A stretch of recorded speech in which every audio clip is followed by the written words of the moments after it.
In December 1944, as the Battle of the Bulge raged through the Ardennes, a Tiger II tank commanded by SS officer Joachim Peiper sat still in the snow near Stavelot, Belgium.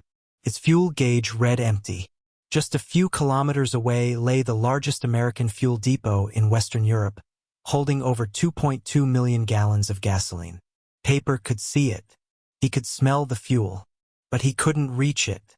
His spearhead unit, Kampfgruppe, had run dry, a devastating symbol of Germany's fatal flaw, fuel scarcity. The German plan, Operation Watch on the Rhine, relied on capturing American fuel along the way. They had no choice.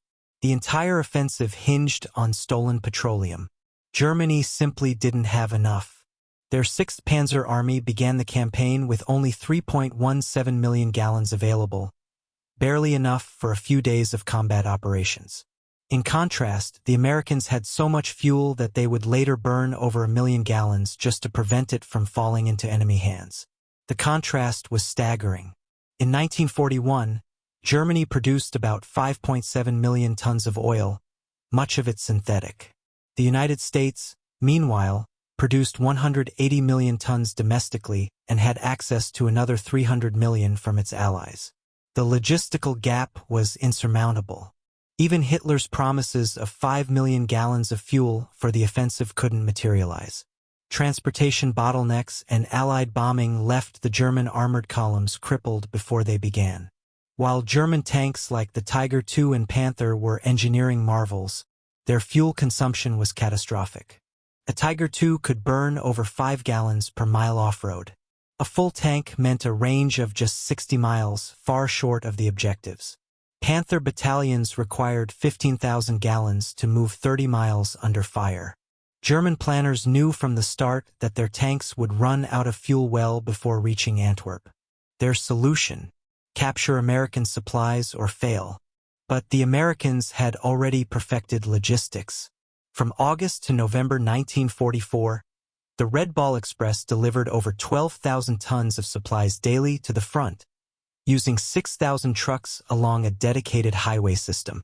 Fuel wasn't just delivered, it was used with casual abundance. One American truck company burned 300,000 gallons a day just to keep moving. They brought extra just in case. If a driver spilled 50 gallons, it didn't matter. They weren't counting gallons, they were counting tanker ships. By December, the Americans had extended a vast fuel infrastructure across France and Belgium. Operation Pluto, a series of underwater pipelines, pumped nearly 1 million gallons per day under the English Channel. Over 3,000 miles of pipelines stretched through Europe, delivering fuel to every depot, regardless of weather or enemy action. The depots near Stavelot and Spa contained over 3.3 million gallons alone, more than the Germans had for their entire offensive. As Peiper's force approached the fuel depot, American engineers and Belgian civilians worked to destroy what couldn't be evacuated. The Germans got close enough to see it, but never reached it. Fuel drops from the Luftwaffe were pitiful.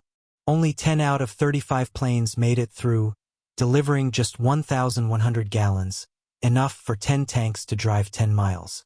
Most of the containers burst on impact or landed in American hands. By December 24th, Peiper had no choice. He abandoned 135 vehicles at La Glise, including 6 Tiger IIs and 13 Panthers. Every one of them was mechanically perfect but sat still, defeated not by enemy fire but by an empty gas tank. Peiper's final report was clear. We walked out on foot like beggars while Americans drove past in endless columns. Fuel scarcity drove the Germans to desperation and brutality.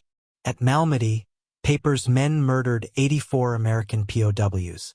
Survivors later testified that the Germans were obsessed with speed and fuel.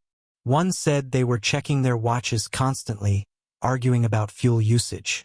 They killed prisoners because they couldn't afford the delay. Meanwhile, the Americans wasted fuel with shocking ease. Sherman tanks kept engines running for warmth. Jeeps drove short distances instead of walking. Generators powered lights, movies, and coffee makers. When old fuel was drained from tanks, soldiers laughed as German POWs begged for a sip. The Americans didn't just have more. They had so much that they didn't need to care. In contrast, the Germans captured just 50,000 gallons during the campaign, barely enough to get to the Meuse. Even when they captured fuel at Bullingen, they marveled at the octane ratings and quality, 80, 85, even 100 octane fuel. The Germans, when they had anything at all, made do with synthetic gasoline that damaged engines and reduced performance. As American engineers destroyed bridges ahead of the German advance, Peiper's tanks burned their remaining fuel, finding alternate routes. The bridges didn't just block movement, they consumed the last drops of German mobility. By December 19th, Peiper was within reach of the massive fuel depot near Spa.